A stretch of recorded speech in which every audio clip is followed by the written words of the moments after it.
The foundations of Catholic healthcare in America are rooted in long-term continuing care of the elderly. Many general hospitals that opened in the 1850s resembled boarding homes for the chronically ill. Nursing care was primarily custodial, and the Catholic nursing sister was committed to pastoral ministry.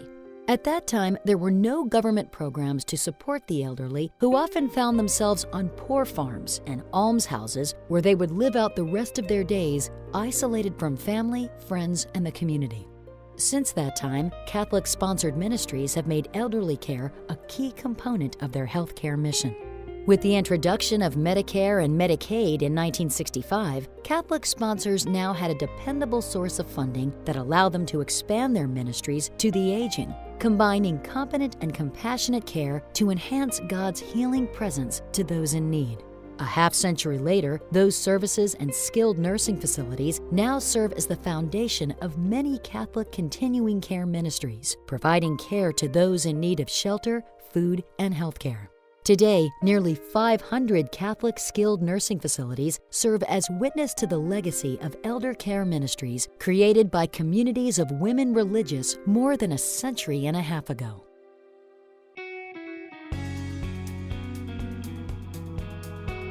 In recent years, the skilled nursing facility, as we have known it, is changing.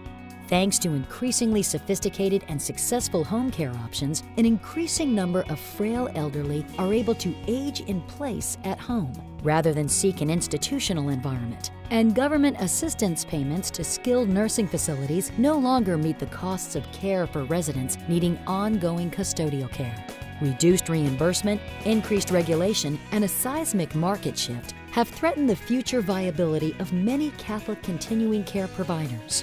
As a result, many now realize that they must fundamentally change and reposition their ministry models to assure their ability to care for the physical, mental, and spiritual needs of the elderly in the future.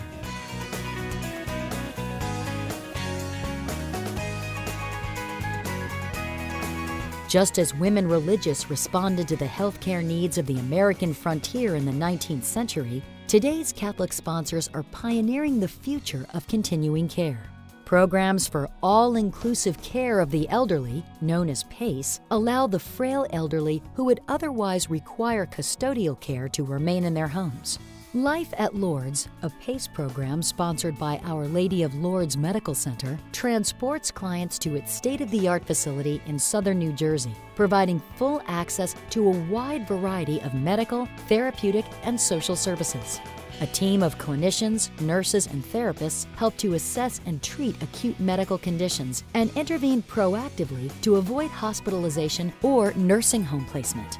Participation in PACE programs has permitted many elderly residents to live independently and enjoy a better quality of life.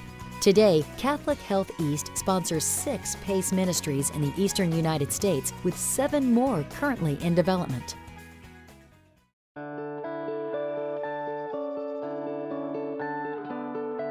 In another glimpse of the future, Catholic Health in Buffalo, New York, a member of Catholic Health East, is gradually transitioning its traditional skilled nursing facilities from custodial care residences into places of healing and treatment for those recovering from acute illness. Through the HeartStrong program, these facilities offer innovative transitional services to care for people who have congestive heart failure and other cardiac conditions.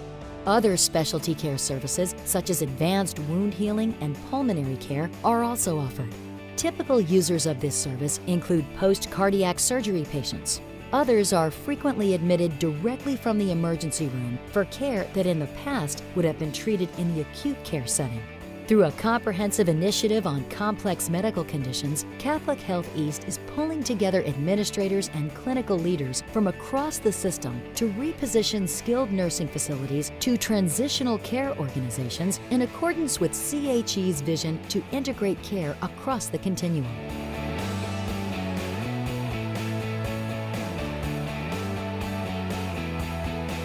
Another member of Catholic Health in Buffalo, Our Lady of Victory Senior Neighborhood, was developed by transforming a local hospital into a dynamic multi-level service provider for the elderly.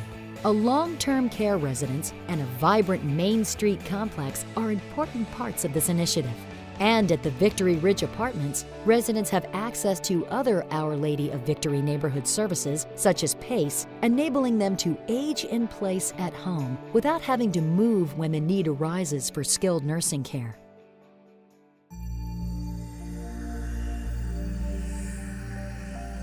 Perhaps nowhere is the call for preserving the future of Catholic continuing care more compelling than it is for those who first pioneered the ministry, our women religious.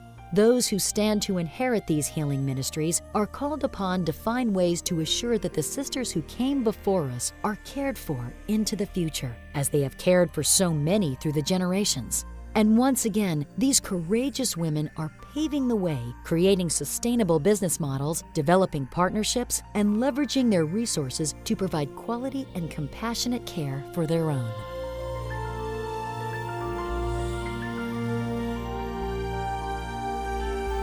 Located on the campus of Marywood University in Scranton, Pennsylvania, Our Lady of Peace serves as a contemporary and welcoming personal care residence of physical and spiritual healing for the retired sisters, servants of the Immaculate Heart of Mary. Our Lady of Peace opened in 2006 and has the capacity to serve 120 residents in private personal care suites, each with its own sitting room, bedroom, and private bath. The residence is divided into full-service households consisting of 10 suites. Each household has its own dining, kitchen, and living room area. Our Lady of Peace is staffed around the clock by personal care aides and licensed practical nurses to provide for the care of the sisters. For those sisters requiring skilled nursing level of care, Our Lady of Peace also houses an on-site PACE program under a lease arrangement with Geisinger Life. By doing so, the sisters don't have to leave their home when the need for skilled nursing care arises.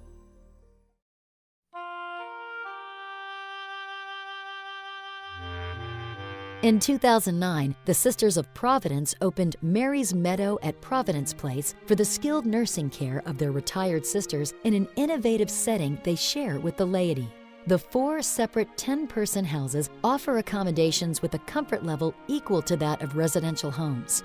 Amenities include private rooms with full baths, a living room, hearth, dining room, den, and kitchen. Each of the 4 houses is connected to a central chapel. The sisters reside in 2 of the houses, while the other houses are open to community residents. As a congregation, the sisters made this decision to build not just for themselves, but to include the laity wherever they are able, based on their early history of caring for the elderly wherever they serve. And the revenues generated from the care of the laity also help to offset the costs of caring for the sisters.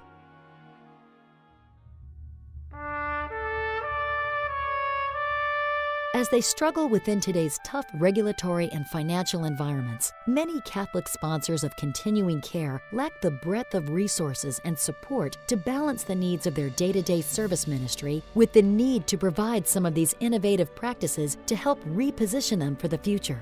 For some religious congregations, the response to this challenge will be to search for partners to share and inherit their ministries, while others are challenged to find creative ways to secure the capital investment dollars that are required to fund their future. The Sisters of the Immaculate Conception of the Blessed Virgin Mary in Putnam, Connecticut sponsor Matulaitis Home, a 5-star ranked skilled nursing ministry recently named as one of the top 18 nursing homes in the country by U.S. News and World Report. As they contemplate the potential transfer of their ministry, the sisters have entered into a unique form of transitional sponsorship with Catholic Health East, known as an affiliation. Through this 2-year arrangement, a religious sponsor is able to try the relationship on while still retaining full legal, governance, and management control. During this time, a congregation's leaders participate as active members of CHE's Sponsors Council. And as an affiliate, the organization has broad access to a host of CHE services, including group purchasing, corporate compliance, clinical toolkits, and mission integration. Other sponsors must contend with aging physical plants, as well as room layouts and amenities that no longer align with the preferences of a new generation of elderly. While many have embraced culture change and garnered reputations for delivering high-quality care, they lack the funding needed to make needed changes to their aging physical plants, which serves as an impediment to delivering person-centered care. Such was the challenge faced by Mercy Retirement and Care Center in Oakland, California, a multi-level retirement community with a century-long tradition of care. With the help of a 4.5% FHA loan that currently carries an all-in rate for up to 42 years, Mercy has embarked on a strategic culture change that will transform its existing care center into new memory care suites, as well as upgrades to its assisted living tower in order to create room configurations that are more attractive to current and future generations of residents. As you can see, Catholic Continuing Care Health Ministries owe our very existence to the vision, leadership, and courage of women religious who pioneered Catholic healthcare generations ago.